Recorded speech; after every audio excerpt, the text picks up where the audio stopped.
স্বাভাবিকভাবে সফল হতে হলে অবশ্যই নিজের মধ্যে কিছু বৈশিষ্ট্য নিয়ে আসতে হবে। হতে পারে আপনার মধ্যে ইতিমধ্যে কিছু গুণাগুণ বিদ্যমান, কিন্তু আপনি হয়তো জানেন না কোনগুলো সফল ব্যক্তিদের বৈশিষ্ট্য আর কোনগুলো ব্যর্থ ব্যক্তিদের বৈশিষ্ট্য। বর্তমান সময়ে বিখ্যাত কয়েকজন উদ্যোক্তার মধ্যে রয়েছেন Mark Zuckerberg, Bill Gates, Elon mask.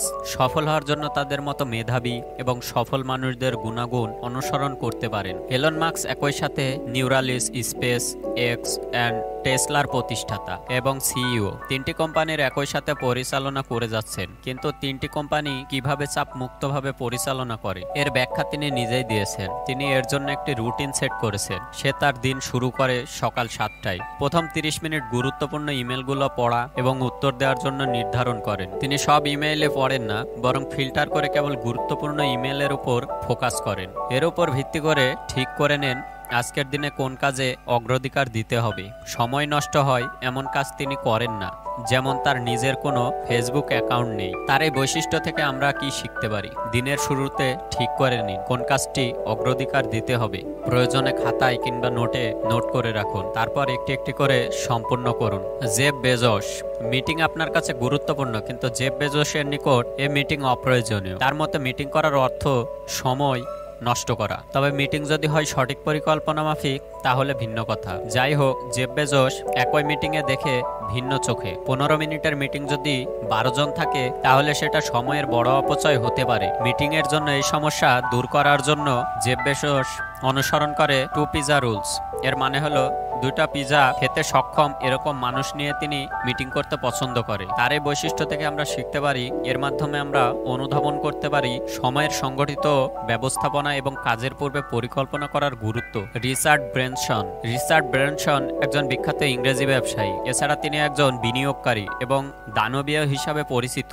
ব্রেনসনের একটি চমৎকার গুণ হলো তিনি সবসময় একটি নোটবুক নিয়ে চলাফেরা করেন। বর্তমান সময়ে আমরা যদিও এই কাজটি স্মার্টফোনে করে থাকি, কিন্তু তিনি কাগজের নোটবুকে তালিকা তৈরি করতে পছন্দ করে। তার এই তালিকা তার চিন্তা, লক্ষ্য এবং দৈনন্দিন কাজের তালিকা হয়ে থাকে। তিনি তার দৈনন্দিন কাজগুলো ধাপে ধাপে তালিকা তৈরি করে নেন, তারপর যে কাজটি শেষ হয় সেটা কলম দিয়ে কেটে দেন। এটা তাকে গুরুত্বপূর্ণ কাজগুলো মনে রাখতে সাহায্য করে এবং ভালোভাবে কাজ সম্পন্ন করার সুবিধা প্রদান করে। তার এই বৈশিষ্ট্য থেকে আমরা শিখতে পারি দৈনন্দিন কাজগুলো তালিকা করে সাজিয়ে নেওয়া, নিজের লক্ষ্য এবং চিন্তাগুলোকে লিখে রাখা।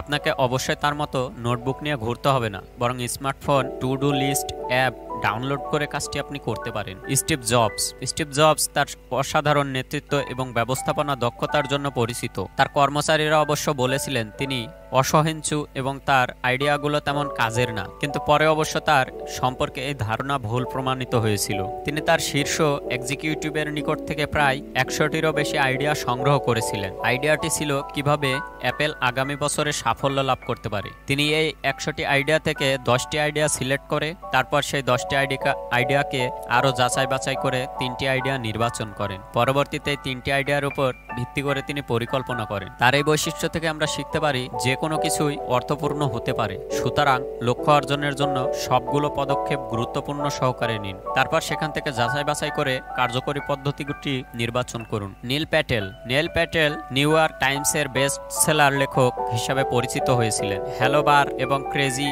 এগের সহ প্রতিষ্ঠাতা তিনি। নিজেকে এই অবস্থানে আনার ক্ষেত্রে তার নিজস্ব কিছু কৌশল রয়েছে। তিনি ভ্রমণ করার সময়ও কাজ করেন। তিনি উবারে থাকা কিংবা প্লেনে সবসময় কাজ করতে থাকেন। প্লেটের বলে ভ্রমণের সময় তার কার্যদক্ষতা বা কার্যক্ষমতা অনেক বেশি হয়। এছাড়া ভ্রমণে থাকাকালীন তিনি তার ওয়েবসাইটের জন্য ব্লগ লেখেন। অর্থাৎ তার এই বৈশিষ্ট্য থেকে আমরা শিখতে পারি ভ্রমণের অর্থ এই নয় যে আপনি অযথা সময় নষ্ট করবেন। এই সময়টি আপনি বই পড়ে কিংবা অন্যান্য অনেক কাজ করে কাজে লাগাতে পারেন। পরিশেষে যেটা বলতে চাই, আপনি যদি সফল উদ্যোক্তাদের রুটিন পড়তে থাকেন তাহলে এই গুণাগুণগুলো অনুসরণ করার চেষ্টা করুন। খেয়াল করে দেখুন তারা সফল হওয়ার জন্য তারা নিজেরা কিছু কৌশল তৈরি করে নিয়েছে। প্রত্যেকের মধ্যে যে দিকটা মিল সেটা হলো প্রত্যেকের সময়ের সঠিক ব্যবহার করার চেষ্টা করা। আপনি যদি আমার চ্যানেলে নতুন দর্শক হয়ে থাকেন অবশ্যই চ্যানেলটি সাবস্ক্রাইব করুন। লাইফস্টাইলের উপরে আমাদের চ্যানেলে বিভিন্ন রকমের ভিডিও আপনি পেতে পারেন, যেগুলো আপনার ভবিষ্যতে অনেক কাজে আসবে।